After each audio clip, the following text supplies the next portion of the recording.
A polar vortex disruption is, let's see if we get it. A polar vortex disruption is underway, and what it means is up in the air. You can see yesterday. So temperatures at high altitudes above the North Pole are soaring, jumping up to 50 degrees in barely a week. Barely a week. And so you can see in barely a week, that's about the time the Ohio train wreck happened. In barely a week. Good morning. Good evening, Apple Brooks. Yeah, so that's in barely a week. The so-called sudden stratospheric warming is disturbing the polar vortex, which in turn could have major implications for weather patterns across the northern hemisphere in March. We can look at this. This is from yesterday, what's happening, and it's a sudden stratospheric warming event that has happened. And I don't know what to say, you all. Hello. I don't know whether to say good morning or hello. So it's a sudden warmth. A surge of warmth just set records for February. In the east, with more on the way, there has been speculation that the current event could topple the first domino in a chain reaction that would reshuffle the weather patterns. For instance, the eastern U.S. has seen an exceptionally mild January and February, and some of the previous sudden stratospheric warming and polar vortex disruptions have precipitated extreme cold snaps and severe winter storms. Let me see if I can get this going, you all. I'm going to try to read this. I got my phone sideways. A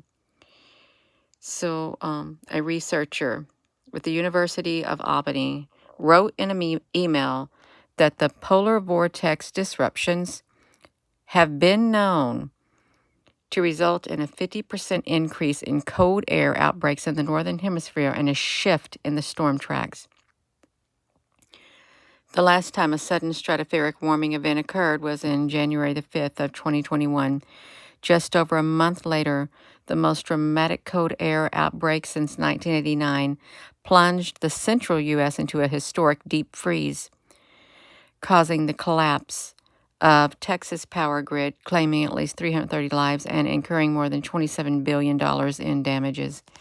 Multiple experts interviewed about the ongoing event say it's too soon to know whether this one will trigger extreme weather or meaningfully change prevailing weather regimes over the northern hemisphere. So they talk about what is a sudden stratospheric warming event. It's going to heat up, you all, which begins up there. And then you have the polar vortex. Yeah, and it's gotten disrupted. It has. It's heated up. And it's all of a sudden. And all of a sudden, it's happened within a week. Barely a week. The high altitude temperatures soaring in barely a week. Let's see. Of course, here's the train derailment, and we know that it was on fire, and then the chemicals were being released in the air, and I'm sure it's caused the stratospheric. I'm sure it caused stratospheric warming. I think methane can also cause that too. So you got I'm not going to say it. I'm not. They got this. This is what they released. Butyl acrylate and vinyl chloride into the stratosphere. Sure, it heated up. And We got this, what the chemistry does up there too, you all. You know the chemicals. You change that stuff and you're going to mess it up. So on February the 6th is drone footage showing the train derailment of East Palestine, Ohio, in a screen grab. Large plume of smoke. Large plume. Then if you add to it a solar flare, which can heat. Oh, great. It can heat nearby materials too. And if that's as it comes from the sun, I'm sure it's going to further warm it. There's no telling what's going to happen. There really isn't, but we do know that now we got a sudden stratospheric warming event because a polar vortex disruption's underway, is what they're saying. Underway. I was going to do a video earlier. I don't know, it was around 9 o'clock. I could not, for the life of me, keep my eyes open. I said, I can't even make myself hold my eyes open. So that's why you didn't see a video of me. I could not stay awake. So this polar vortex, you all. The polar vortex is smoother, smaller, more circular, and it doesn't exist year-round. Instead, there's a whirlpool of frigid air that forms in the fall as the upper atmosphere cools. And the bone-chilling dense air sags downward in density, creates a void in the upper atmosphere, pulls the air down counterclockwise. A vortex persists until the atmosphere warms up in the spring, but this is what's happening. And, if you were to look at some of those things, you know where Ohio is, I'm sure. And if we got the air current going kind of like that, I'm sure it can help, I don't know, they just make a big old circle. Let's heat it up. Let's heat it up and cause a sudden stratospheric warming event. Yeah, and now let's look. Jarring the vortex through large-scale atmospheric waves, sprawling meta-latitudes. Okay, what does a sudden stratospheric warming do to the polar vortex, you all? Let's look at this. I can't see the comments because the phone is too close to my face. During a stratospheric warming event, the westerly winds that make up the vortex can slow or even reverse direction. I don't want to flip. I don't want a polar flip. We don't want to have a polar flip. We don't. But it can reverse directions. Such a reversal has occurred with the current event. Okay, so the current event has happened. The westerly winds in the extreme upper atmosphere and the 60-degree north have reversed to easterlies, wrote Simon Lee, an atmospheric scientist at Columbia University, in an email. It is a displacement event, with the vortex nudged off the pole toward Eurasia. Imagine you're stirring a cup of coffee. As you stir faster, the depression in the middle gets deeper. But if you stop stirring, the depression will flatten as the vortex fills in. The same thing here. As the polar vortex fills in, the cold air can be displaced from the pole to the mid-latitudes with frigid Arctic blasts, sometimes reaching Europe, North America, or Asia. How could it affect the weather? This is a simulation of the winds within the polar vortex, revealing that they are largely easterly, meaning prevailing wintry flow in a reverse direction. So it's already reversed. So they explained that a sudden stratospheric warming is not a binary event like a flick switch. Instead, it's an ongoing episode that could be reinforced in the weeks ahead. No doubt it's going to be reinforced in the weeks ahead, you all. You just bring them solar flares this way also. And who knows if that chemical reaction from that Ohio train derailment, if it's still going to cause heating up there. It does, it can't cause global cooling. Well, it could. It can. They said global warming could cause a mini ice age. That's what we did in a video around, I don't know, several weeks back. It could. A mini ice age. It could be like a flash freeze, you all. So, let's see this. Forecast suggests that this sudden atmospheric Warming will continue to evolve over the coming weeks. Winds appearing westerly likely decelerate twice in a double dip. Such an evolution is fairly common in major events. Until it's clear exactly how the sudden stratospheric warming will evolve, meteorologists can make judgment calls they cannot about how it could impact the weather. Tammy Lott. Oh, hello. Thank you. Let's see, how it could, do we do that? Yeah, let me get this off of there. How the disrupted vortex evolves and interacts with the waves moving up from the stratospheric in the coming 2 weeks will be important in determining the extent to which it can influence stratospheric weather. Sudden stratospheric warming event could partially be long-lived. And what's interesting about this event is that we are not looking at a short-lived reversal of the stratosphere's high-altitude circulation. This event is forecast to persist now for at least a week to 10 days. There's a stink bug crawling on my screen again. It's sneaking up there, you all. I just threw it off. Moving into March, the stratospheric polar vortex will tend to weaken away. If this ongoing event precipitates the end of season disruption of the stratospheric polar vortex would be very unusual.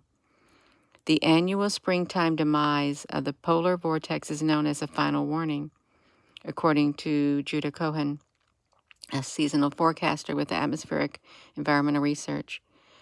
A mid-February final warning would be weeks earlier than a previously observed. That doesn't necessarily correspond to a bigger impact. The longer the polar vortex is disrupted and does not recover, the longer it delays the impacts on our weather. If the impacts hold off until March, any uptick in wintry weather would be combated by increasing sunshine and the seasonal increase in temperatures.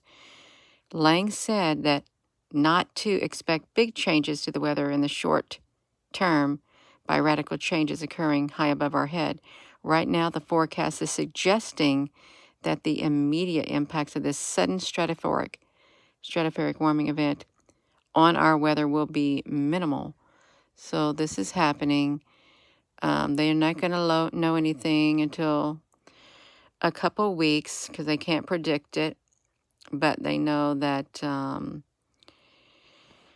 something has reversed direction during a sudden stratospheric warming event. The westerly winds that make up the vortex can slow or even reverse, and such a reversal has occurred with this current event. And the current event is Arctic air. You can see it up here. This tropospheric portal vortex. It's a sudden stratospheric warming event. And let's get up here to it, you all. This is what it looks kind of cool, don't it? It looked like a, yeah. Polar vortex disruption. That's just like the inner core of the Earth. They said, oh, it slowed down, it reversed. Well, the one thing reversed. Yeah, you got, just add to it. You already got this global warming stuff. And you got that train derailment that happened right here. And it released these chemicals in the sky. Sure, it doesn't do any good. Gas and chemical exposures. They call them SSWs. Well, and that's a sudden stratospheric warming. Just think they study all of this, you all. Totally study all of this. And February the 6th. And then we got this coming, something like this. But the thing is, the temperatures at the high altitudes above the North Pole are soaring, jumping up to 50 degrees in barely a week. barely a week. So you minus barely a week from today. And you're almost at that, well, you're at that time stamp. Because, yeah, that train wreck and stuff, I'm sure it took a while for all of that to just start circulating around up there. Oh, my goodness, you all. That's right. Time is short seeing. It doesn't exist.